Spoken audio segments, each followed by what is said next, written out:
ఉమ్మడి కృష్ణా జిల్లాలోని రామాపురం అనే పచ్చని పల్లెటూరు.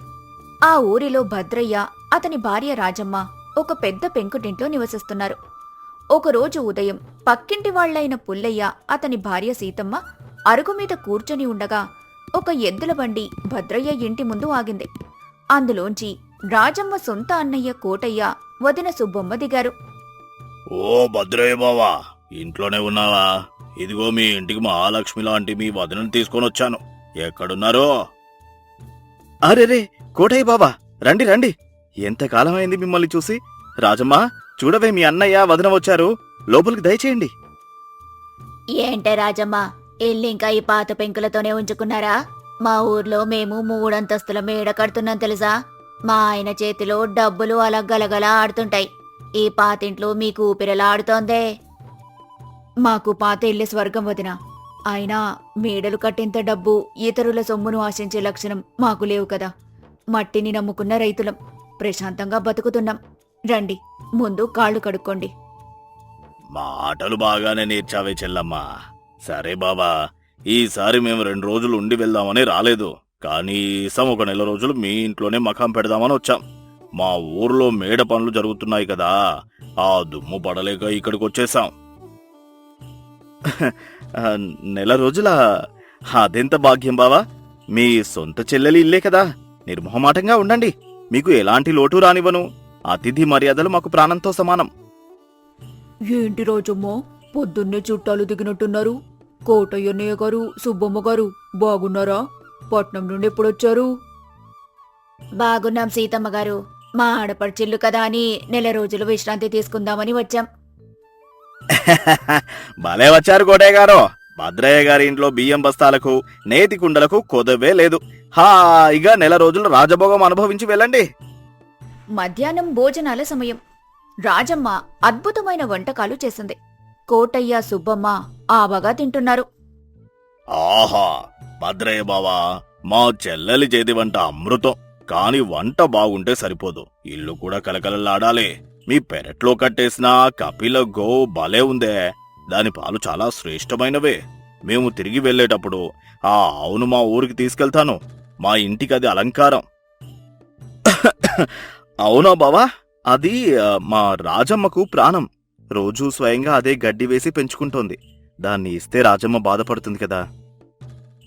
ఏంటి బావా, సొంత బావమరిదిని, అది రాజమ్మ సొంత అన్నయ్యను నేను. ఒక ఆవును అడిగితే కాదంటావా? నీకు నా మీద ఎంత ప్రేమ ఉందో ఈ రోజే తెలిసిపోయింది. నా చెల్లెల మీద ప్రేమ ఉంటే దాని అన్నయ్యకు ఆ చిన్న బహుమతి ఇవ్వలేవా? నా పరువేం కావాలే? అయ్యో, పరువు దాకా ఎందుకు బావా? నీకు లేనిదా? తీసుకెళ్ళు.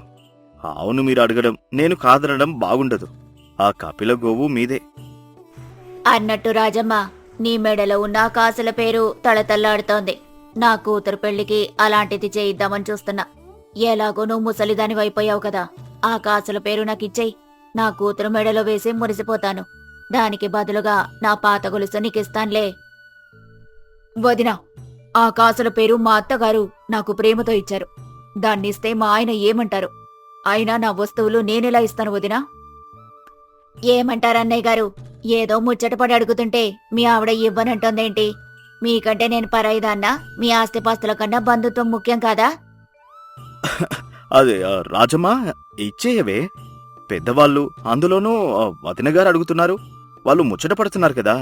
నేను నీకు వచ్చే పండుగకు కొత్తది చేయిస్తాను. ఇంటికి వచ్చిన వాళ్ళను కాదనడం మన సాంప్రదాయం కాదు. రాజమ్మ అయిష్టంగానే తల ఊపింది. కోటయ్య, సుబ్బమ్మ తమ ప్లాన్ సక్సెస్ అయినందుకు లోలోపల నవ్వుకున్నారు. రాత్రి సమయం. వంటగదిలో భద్రయ్య, రాజమ్మ ఏకాంతంగా మాట్లాడుకుంటున్నారు. ఏవండి, మీకు మతుందా లేదా? ఆ కపిల గోవు విలువ 100 రూపాయలు. నా కాసుల పేరు విలువ 500 రూపాయలు. వాళ్ళడగ్గానే మీ సొమ్మేదో పోయినట్టు తీసుకోండని దానకర్ణుడిలా ఎలా ఒప్పుకున్నారు? మీ పరువు పోతే పోయింది. మన ఇల్లు గుల్లైపోతుంది తెలుసా? రాజమ్మ, మెల్లిగా మాట్లాడు. వాళ్ళకు వినిపిస్తుంది. నీ సొంత అన్నయ్యే కదా. వాడు అడిగితే ఇలా కాదనగలను? రేపు నలుగురిలో మా బావ పిసినారిగాడు ఒక ఆవును కూడా ఇవ్వలేదు అని నా పరువు తీస్తాడు. పరువు కంటే ఆస్తి గొప్పది కాదు కదా. పోనీలే, ఏదో ఒకలా మళ్ళీ సంపాదించుకుందాం. సంపాదించడం మీ తరం కాదు, ఆ అడుక్కోవడం వాళ్ల తరం కాదు. సొంత అన్నయ్య అయితే మాత్రం మన కష్టం దోచుకుంటారా? వాళ్ళు చుట్టాలు కాదు, దోపిడి దొంగలు. ఇలాగే ఇంకో నెల రోజులుంటే మీరు కట్టుకున్న పంచె తప్ప ఈ ఇంట్లో ఏమీ మిగలదు. ఇల్లు కూడా వాళ్ల పేరు మీద రాయమంటారు. మీరు తప్పకుండా బావా అని రాసిచ్చేస్తారు. మరి నేనేం చేయమంటావే? ఒప్పుకున్న తర్వాత మాట తప్పుతానా? రేపు ఉదయం వాళ్ళు అడగగానే ఆవును నగను ఇచ్చేయాల్సిందే. వాళ్ళను పొమ్మని నేను గెంటలేను. మీరు గెంటక్కర్లేదు. నేను ఎలా పంపిస్తానో చూస్తూ ఉండండి. మీ పరువు పోకుండా వాళ్లంతట వాళ్లే పరిగెత్తుకుంటూ పారిపోయేలా చేస్తాను. మీరు కేవలం రేపుదయం నేను చెప్పినట్టు తల ఊపండి చాలు. నా తెలివితేటలేంటో ఆ కోటయ్యగాడికి ఈ రోజు చూపిస్తాను. సరే తల్లి, నీ ఇష్టం. ఏదైనా గొడవ లేకుండా చూసుకో. మరుసటి రోజు ఉదయం కోటయ్య సుబ్బమ్మ అరుగు మీద దర్జాగా కూర్చున్నారు. రాజమ్మ ఏడుస్తున్నట్టుగా నటిస్తూ కళ్ళు తుడుచుకుంటూ బయటకొచ్చింది. ఏంటే రాజమ్మ, ఉదయాన్నే కళ్ళు ఎర్రబడ్డాయి? రాత్రేమైనా మీ ఆయనతో దెబ్బలాట? నా కాసుల పేరివ్వడానికి మనసు రావడం లేదా? పేసినార్దానా? అయ్యో వదినా, కాసుల పేరు గురించి కాదు నేనేడ్చేది. మా ఆయన నా కర్మ కాలిపోయిన విషయం దాచాడు. నిన్న రాత్రి మీరు పడుకున్నాక నాకు చెప్పాడు వదినా. నా బతుకు బస్ స్టాండ్ అయిపోయింది. ఏమైందో చెల్లమ్మా? భద్రయ్యగాడు ఏం దాచాడు? ఏదైనా జబ్బొచ్చిందా ఏంటి? జబ్బు కాదన్నయ్యా, జలగలాంటి అప్పు. పక్క ఊరి జమీందారు గారు ఆ క్రూరుడు వీరభద్రం దగ్గర మా ఆయన 2000 రూపాయలు అప్పు చేశాడు. నిన్ననే గడువు తీరిపోయింది. వడ్డీ కట్టకపోతే ఇంటిని జప్తు చేస్తానని కబురు పంపాడు. 2000 రూపాయలా? అమ్మో, అదెలా తీరుస్తారే? అదే వదిన నా ఏడుపు. ఈ రోజు సాయంత్రం ఆ జమీందారు తన రౌడీలను తీసుకుని మన ఇంటికొస్తున్నాడు. ఇంట్లో ఉన్న సామాన్లు, పశువులు అన్నీ తోలుకుపోతాడట. నా కాసుల పేరు, చేతిగాజులు అన్నీ లాగేసుకుంటాడట. మా ఆయన పరువు పోవడం ఖాయం. అంతలో భద్రయ్య పొలం నుండి ఇంటికొచ్చాడు. రాజమ్మ ప్లాన్ ప్రకారం ముఖం వేలాడేసుకుని కూర్చున్నాడు. అవును బావా, నేను అప్పుల ఊబిలో కూరుకుపోయాను. ఈ రాత్రికి వాడు వస్తే మన పరువు గంగలో కలిసినట్టే. ఏదేమైనా మీరు ఇక్కడే ఉండి ఈ ఆపదలో మాకు అండగా నిలబడాలి. అన్నయ్య, నువ్వొచ్చావు, నాకెంతో ధైర్యంగా ఉంది. ఈ రోజు రాత్రి ఆ జమీందారు రౌడీలు వస్తే నువ్వు మాకు రక్షణగా ఉండాలి. అంతేకాదు, నువ్వు చాలా గొప్పోడివి కదా. దయచేసి నీ దగ్గరున్న 1000 రూపాయలు నాకు అప్పుగా ఇవ్వు. మా ఇంటిని కాపాడన్నయ్య. 1000 రూపాయలా? నా దగ్గరెక్కడున్నాయే? నేనేదో పూట గడుపుకుంటున్న పేదవాడిని. నాకెక్కడి డబ్బులు? అయ్యో, నిన్ననే కదా వదిన చెప్పింది, మీ చేతిలో డబ్బులు గలగల ఆడుతున్నాయని, మేడలు కడుతున్నారని. దయచేసి ఇవ్వన్నయ్యా. ఆ రౌడీలొస్తే మీరు మా బంధువులని తెలిసి వదిన మెడలో ఉన్న బంగారు గొలుసులు, నీ జేబులో ఉన్న పర్సు అన్నీ లాగేసుకుంటారు. వాళ్లకు చుట్టాలు పక్కాలు అనే తేడా ఉండదు. ఇంట్లో ప్రతి ఒక్కరిని దోచుకుంటారు. ఏవండి, విన్నారా? ఆ రౌడీలు నా నగలు కూడా లాగేసుకుంటారట. ఈ దరిద్రపింట్లో మనం ఒక్క క్షణం కూడా ఉండకూడదు. నా నగలు పోతే నేను బతకలేను. మన ఇల్లు, మన మేడ గుర్తుకొస్తుంది. వెంటనే పారిపోదాం. అవునే సుబ్బమ్మ, ఈ రోజు ఉంటే మన బట్టలు కూడా లాగేసుకునేలా ఉన్నారు. ఆ కపిల గోవు పోయినా పర్లేదు, నా ప్రాణాలు ముఖ్యం. రాజమ్మా, నువ్వు అడిగినట్టే నీకు సాయం చేయాలని నాకు చాలా ఆశగా ఉంది. కాని మా ఊర్లో మా అత్తగారికి గుండె నొప్పి వచ్చిందని ఇప్పుడే కబురొచ్చిందే. నేను వెంటనే వెళ్ళాలి. అయ్యో, అదేంటి బావా? నెల రోజులు ఉంటావన్నారు కదా. కనీసం ఈ రాత్రి ఆ జమీందారుని ఎదిరించడానికైనా మీరిద్దరు ఉండాలి కదా. అమ్మో, ఎదిరించడమా? మా వల్ల కాదన్నయ్య గారు. మా అమ్మగారి ప్రాణాలు గాల్లో ఉన్నాయి. మేమిప్పుడే బండి కట్టుకుని వెళ్ళిపోతాం. మా సామాన్లు బండిలో పెట్టండి త్వరగా. కోటయ్య, సుబ్బమ్మ ప్రాణభయంతో తమ సంచులు, డబ్బాలు తీసుకుని గబగబా బండెక్కారు. కనీసం మంచినీళ్లు కూడా తాగకుండా ఉరుకులు పరుగుల మీద బండిని తోలుకుంటూ వెళ్లిపోయారు. యామయ్యా భద్రయ్య, నెల రోజులు ఉంటామన్నా మీ బావమరిది ఒక్క రోజుకే ఇలా దొంగలు పడ్డట్టు పారిపోతున్నారండి. ఆవులు నగలు అని నిన్న తెగ ప్రగల్భాలు పలికారు కదా. అవును రాజమ్మా, నీ వదిన ముఖంలో నెత్తురు చుక్కలేదు. ఏమైందే? ఏమైనా దయ్యం కనబడిందా వాళ్ళకి? దయ్యం కనబడలేదు సీతమ్మగారు, అప్పు దయ్యం కనబడింది. వాళ్లకి జమీందారు పేరు చెబితే ప్రాణాలు గాల్లో కలిశాయి. పుల్లయ్య బావా, నా భార్య రాజమ్మ మామూలుది కాదు. ద్రోహులను దెబ్బతీయడంలో దిట్ట. మా ఆవును నగలను లాక్కోవాలని చూసిన వాళ్లకు నా అప్పుల నాటకం చూపిస్తే తిరిగి చూడకుండా పారిపోయారు. బాలే చేశావమ్మా రాజమ్మ. అతిథి మర్యాద పేరుతో దోచుకు తినే వాళ్లకు ఇలాంటి బుద్ధి చెబితేనే సరైన గుణపాఠం. మీ ఆయన పరువుకు పరువు దక్కింది, మీ ఆస్తికి ఆస్తి మిగిలింది. నిజమే రాజమ్మా, నీ తెలివితేటలు ఈ ఊరంతటికీ ఆదర్శం. పరువు కోసం ఆస్తులు పోగొట్టుకునే వాళ్లకు నీలాంటి తెలివైన భార్య ఉంటే ఏ కష్టమూ రాదు. పుల్లయ్య సీతమ్మ నవ్వుకుంటూ లోపలికి వెళ్లారు. భద్రయ్య రాజమ్మ తలుపులు వేసుకుని హాల్లో కూర్చున్నారు. రాజమ్మ, నువ్వు నిజంగా దేవివి. ఆ కోటయ్యగాడు నా ప్రాణాలు తోడేసేవాడు. నువ్వు వేసిన ఎత్తుగడతో వాడు నా దగ్గర రూపాయి కూడా అడగకుండా పారిపోయాడు. నా పరువు నిలబెట్టావు. చూసారా అండి, పరువనేది పిరికితనంలో ఉండదు, సమయస్ఫూర్తిలో ఉంటుంది. మన ఇంటికొచ్చి మనల్ని నిలువున దోచుకునేవాళ్లు ఎంత బంధువులైనా సరే వాళ్లను అలాగే బురిడి కొట్టించాలి. లేకపోతే ఈ సమాజంలో బతకలేము. అవును రాజమ్మ, ఇకపై నీ మాట వింటాను. పరువు కోసం ఎవరికీ తలవంచను. నువ్వు నిజంగానే చాలా తెలివైన భార్యవి. ఆ రోజుతో భద్రయ్యకు తన భార్య రాజమ్మ తెలివితేటల మీద అపారమైన నమ్మకం ఏర్పడింది. అతిథులు అనగానే గుడ్డిగా సర్వస్వం దానం చేయకూడదని, వారి అసలు రంగు గ్రహించి ప్రవర్తించాలని ఆయన తెలుసుకున్నాడు. కోటయ్య సుబ్బమ్మలు భయంతో మళ్లీ ఎన్నడూ ఆ ఊరి పొలిమేరల వైపు కూడా చూడలేదు. రామాపురం గ్రామస్తులు రాజమ్మ సమయస్ఫూర్తిని, తెలివిని ఎప్పటికీ కథలు కథలుగా చెప్పుకుంటూ నవ్వుకునేవారు. అమాయకత్వంతో గుడ్డి పరువు కోసం ఆస్తులు పోగొట్టుకోకూడదు. దుర్మార్గులైన వారు, అత్యాశపరులు ఎంతటి బంధువులైనా సరే వారితో సమయస్ఫూర్తిగా వ్యవహరించి బుద్ధి చెప్పడమే సరైన మార్గం. సమయం మధ్యాహ్నం 3:30 అవుతోంది. సూర్యుడు ఇంకా ఆకాశంలో ఉన్న ఛాయాపురం గ్రామంలో వాతావరణం అప్పుడే చల్లబడ్డం మొదలైంది. ప్రభాకర్ తన ఇంటి అరుగు మీద కూర్చొని ఆకాశం వైపు చూస్తూ ఉన్నాడు. సుధాకర్ గబగబా నడుచుకుంటూ వచ్చాడు. అన్నయ్య, సమయం 3:30 దాటింది. ఆ నీలగిరి కొండ నీడ మన ఊరి పొలిమేరల వరకు వచ్చేసింది. మరో అరగంటలో మన ఊరు పూర్తిగా కారు చీకట్లో మునిగిపోతుందన్నయ్య. రైతులందరూ తమ పనులు ముగించుకొని ఇళ్లకు చేరుకుంటున్నారు. అవును సుధాకర్, పగలు తక్కువగా ఉండటం ఈ ఛాయాపురానికి ప్రకృతి రాసిన రాత.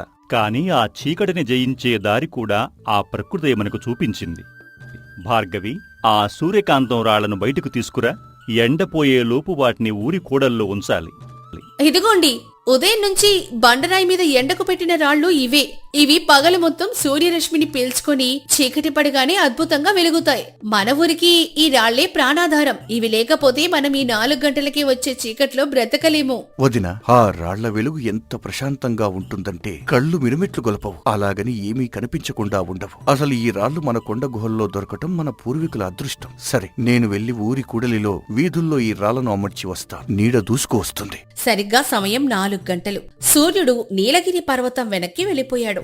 ఛాయాపురం మొత్తం దట్టమైన చీకట్లో మునిగిపోయింది. అప్పుడే దారి తప్పి ఆ ఊరి పొలిమేలలోకి వచ్చారు పట్నం వ్యాపారి గజపతి, వాడి అనుచరుడు కైలాసం. చీకటి పడ్డంతో వారికి కళ్ళు కనిపించట్లేదు. బాబోయ్, యజమాని గారు ఎక్కడున్నారండి? నాకేమీ కనిపించడం లేదా? నా చేతులు నేనే పట్టుకోలేకపోతున్నాను. పగలు 4 గంటలకి ఇలా కారు చీకటేంటయ్యా? సూర్యుడు అలిగి పారిపోయాడా ఏటి? మనం ఏదో దయ్యాల ఊర్లోకి వచ్చినట్టున్నాం బాబు. నోరు ముయ్యరా పిరికి సన్నాసి. నాకే ఆశ్చర్యంగా ఉంది. ఏ ఊర్లో అయినా సాయంత్రం 7 గంటలకు చీకటి పడుతుంది. ఇక్కడ అప్పుడే రాత్రి అయిపోయింది. ఆ కొండ నీడ వల్ల ఇలా జరిగి ఉందని నా అనుమానం. కళ్ళు పెద్దవి చేసి చూడు, ఎక్కడైనా కాస్త వెలుతురు కనిపిస్తుందేమో. బాబా, అటు చూడండి, దూరంగా ఏదో ఆకుపచ్చని లేత పసుపు రంగు వెలుగు కనిపిస్తోంది. అది భూతాల వెలుగు, దయ్యాల కళ్ళో నాకు తెలియదు బాబా. నేను మాత్రం అటు రాను. నా కళ్ళు భూమికి అతుక్కుపోయినాయి. నన్ను ఇక్కడే వదిలేయండి. ఓరై మూర్ఖుడా, అది ఊరు జనం ఏర్పాటు చేసిన వెలుతురు అయి ఉంటుంది. నాతో పాటు రా, లేదంటే ఈ కారు చీకట్లో అడవి జంతువులకు ఆహారం అయిపోతావు. ఇద్దరు మెల్లగా ఆ వెలుగు వస్తున్న వైపు నడిచారు. ఛాయాపురం వీధుల్లోకి రాగానే వారి కళ్ళు ఆశ్చర్యంతో వెడల్పయ్యాయి. ఏ మంటలు లేకుండా రాళ్లు వెలగడం గజపతికి ఆశ్చర్యం కలిగించింది. కైలాసం, నా కళ్ళు నన్ను మోసం చేయడం లేదు కదా. ఇవి మామూలు రాళ్లు కావు. పగలు కాంతిని పీల్చుకొని రాత్రి వెలిగే అరుదైన సూర్యకాంతం స్ఫటికాలు. వీటి గురించి నేను పాత పుస్తకాల్లో చదివాను. ఇవి కోట్లకు పడగలెత్తే సంపద. నా అదృష్టం ఈ చీకట్లో ఇంత అద్భుతంగా వెలుగుతోంది. గజపతి, కైలాసం ఊరి మధ్యలో ఉన్న ప్రభాకర్ ఇంటికి చేరుకున్నారు. ప్రభాకర్ వారిని చూసి నమస్కరించాడు. నమస్కారం బాబు, మీరు పట్నం నుంచి వచ్చినట్లున్నారు. మా ఛాయాపురానికి స్వాగతం. 4 గంటలకే చీకటి పడటం చూసి భయపడినట్లున్నారు. లోపలికి రండి. నమస్కారం ప్రభాకర్ గారు.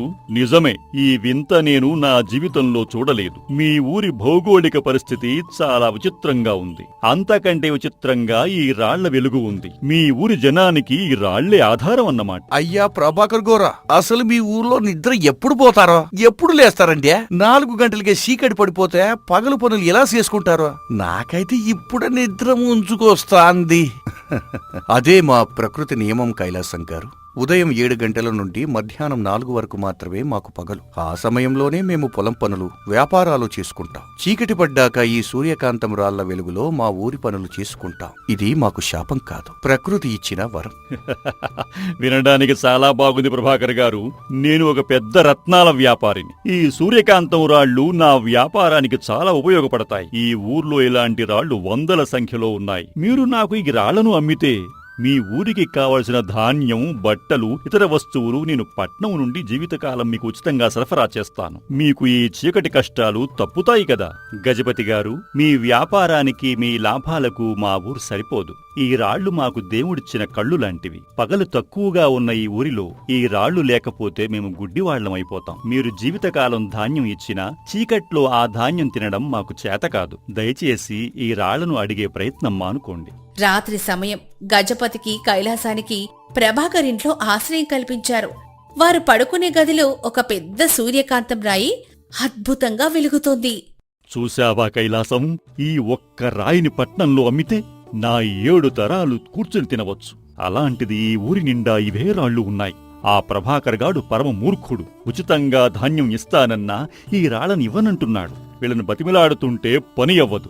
నా బుద్ధిబలంతో వీళ్లను మోసం చేసి ఆ రాళ్లను లాక్కోవాలి. వద్దు బాబా, ఈ ఊరి జనం చాలా తెలివైన వాళ్ళలా ఉన్నారా? పైగా వీళ్ళకే సీకెట్లో చూడడం అలవాటు. మనకేమో ఈ సీకెట్ అంటే దడ. ఏమైనా తేడా వస్తే ఈ అడవిలో మన ప్రాణాలు గాల్లో కలిసిపోతాయి. బుద్ధిగా రేపు ఉదయం పట్నం వెళ్ళిపోదాం బాబా. నోరు ముయ్యరా. ఒక నిర్ణయం తీసుకున్నానంటే అది జరిగి తీరాల్సిందే. రేపు ఉదయం ఆ ప్రభాకర్తో ఒక పందెం వేస్తాను. ఆ పందెంలో వాడు ఖచ్చితంగా ఓడిపోతాడు. అప్పుడు ఆ ఊరిలో ఉన్న అత్యంత పెద్దదైన మహాసూర్యకాంతం రాయిని నేను బహుమతిగా లాక్కుంటాను. ఆ తల్లి రాయిని పట్నం తీసుకువెళితే ఇక నేనే ఈ దేశానికి రాజుని. మరుసటి రోజు ఉదయం సూర్యుడు ప్రకాశిస్తూ ఉన్నాడు. ఊరి కూడలిలో ప్రభాకర్, సుధాకర్ మరియు గ్రామస్తులు సమావేశమయ్యారు. గజపతి గర్వంగా అక్కడికొచ్చాడు. ప్రభాకర్ గారు, రాత్రి నేను చాలా ఆలోచించాను. మీ ఛాయాపురం జనం కండబలం కంటే బుద్ధిబలాన్ని ఎక్కువగా నమ్ముతారని విన్నాను. ఆ బుద్ధిబలమేదో నాతో పరీక్షించండి. నేను మీతో ఓ సవాలు విసురుతున్నాను. నా సవాలుతో మీరు నెగ్గితే నేను తీసుకువచ్చిన ₹1,00,000 సంపద మీ ఊరికి రాసిచ్చేస్తాను. ఒకవేళ మీరు ఓడిపోతే మీ ఊరి గుడిలో ఉన్న ఆ మహాసూర్యకాంతం నాకిచ్చేయాలి. గజపతి గారు, మీ ధనం మదం కళ్ళు మూసేసింది. మా తల్లి రాయిని అడిగే హక్కు మీకు లేదు. మీ పందాలు పట్నంలో వేసుకోండి, మా ఊరిలో కాదు. ఆగు సుధాకర్, అతిథి ఒక సవాలు విసిరినప్పుడు దాన్ని స్వీకరించడం మన ఆచారం. గజపతి గారు, మీ సంపద మాకు అవసరం లేదు. కాని మా ఊరి బుద్ధిబలాన్ని మీరు తక్కువ అంచనా వేశారు. మీ సవాలు ఏంటో చెప్పండి, మేము సిద్ధం. బాబాయ్, మా యజమాని ఆయన పానాల మీదకు తెచ్చుకుంటున్నాడు. ఆ తల్లి రాయిని లాక్కోవాలని వీళ్ళతో సవాలు ఏంటో నాకైతే చెమటలు పడుతున్నాయి. నా సవాలు చాలా చిన్నది ప్రభాకర్ గారు. మీ ఊరి భౌగోళిక పరిస్థితి నాకు తెలుసు. 4 గంటలకే ఇక్కడ చీకటి పడుతుంది. నా సవాలు ఏంటంటే ఈ రోజు మధ్యాహ్నం 3 గంటలకు నేను ఆ నీలగిరి పర్వతం నీడ ఎక్కడైతే ప్రారంభమవుతుందో అక్కడే నిలబడతాను. మీరు నాకిచ్చిన గడువు సాయంత్రం 6 గంటలు. ఆ 6 గంటల్లోపు నేను ఒక్క అడుగు కూడా ముందుకు వెయ్యకుండా ఆ పర్వతం నీడ దాటి మీ ఊరి కూడలికి చేరుకోవాలి. అలా చేరుకుంటే నేను గెలిచినట్టే. ఏమిటి గజపతి గారు, మీరు నడవకుండా ఇక్కడికి రావడం ఎలా సాధ్యం? ఇది మోసంలాగా ఉంది. మీరు ఏదైనా వాహనం వాడతారా? ఏ వాహనము వాడను, నా కాళ్ళు కదపను. అయినా సరే నేను 6 గంటలలోపు మీ ఊరి కూడలిని తాకుతాను. ఇది నా పట్నం తెలివి. ఒప్పుకుంటారా? సరే గజపతి గారు, మీ పట్నం తెలివిని మేము ఒప్పుకుంటున్నాం. మీరు నడవకుండా ఇక్కడికి చేరుకుంటే ఆ తల్లిరాయి మీదే. కాని మా ఊరి నియమం ఒకటి మీరు పాటించాలి.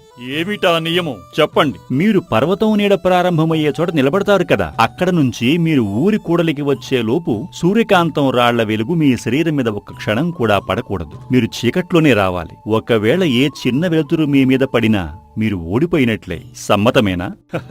సమ్మతమే. మీరు వెలుతురు పెట్టకపోతే నాకు వెలుతురు ఎక్కడి నుండి వస్తుంది? ఈ సవాలు నేను గెలిచినట్లే. గజపతి మనసులో ఒక కుటిలమైన ఉపాయం ఉంది. పర్వతం నీడ కదులుతూ వస్తుంది కాబట్టి ఆ నీడ పడే కొద్దీ తాను నడవకుండానే ఆ నీడలో కలిసిపోయి ఊరి కూడలికి చేరుకున్నట్లు వాదించాలనేది వాడి ప్లాన్.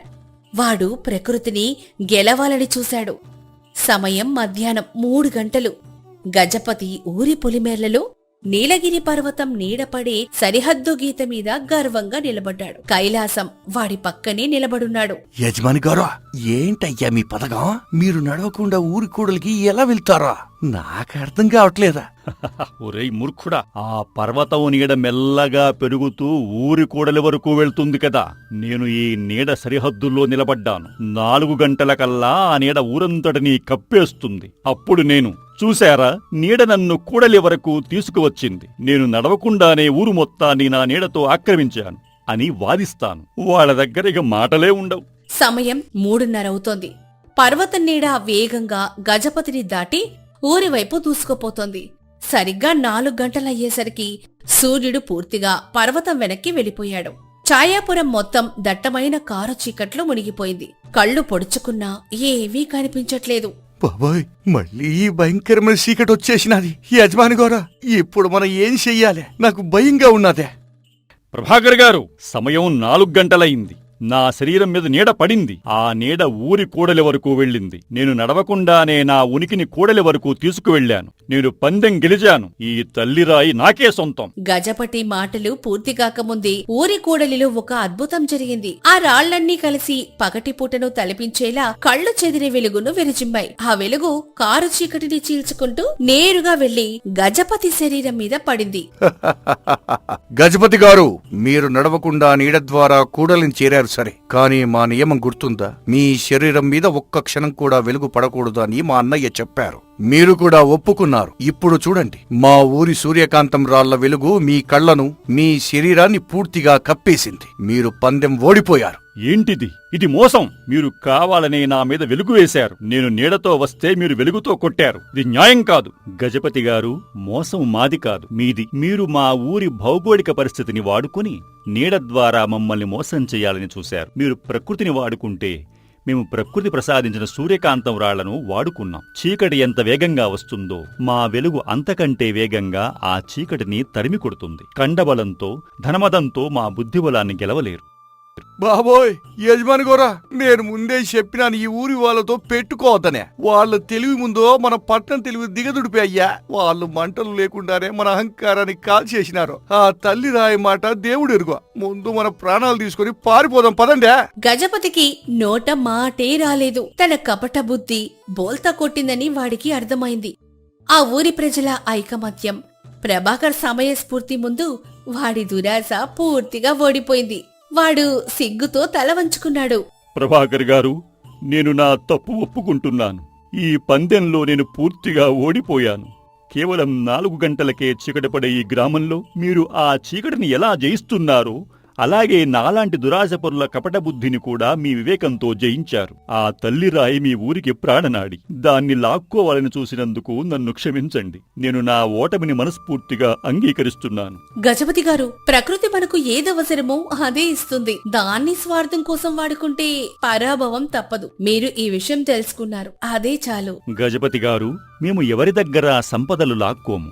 మాకు ఈ సూర్యకాంతం రాళ్లే 10,000. మీ సంపద మీరు తీసుకుని సంతోషంగా పట్నం వెళ్ళండి. కాని ఒక్కటి గుర్తుపెట్టుకోండి, చీకటి పడటం అంటే భయపడటం కాదు, కొత్త వెలుగును వెతుక్కోవడం. ఆ వెలుగే బుద్ధిబలం. దండాలయ్యా ప్రభాకర్ గోరా, మీ మాటలు మా కళ్ళు తెరిపించినాయ్యా. ఇక మేం పట్నం వెళ్ళిపోతాము. ఈ ఊరి పేరింటేనే ఇక మేము 2 చేతులెత్తి దండం పెడతాము. వస్తాం బాబా.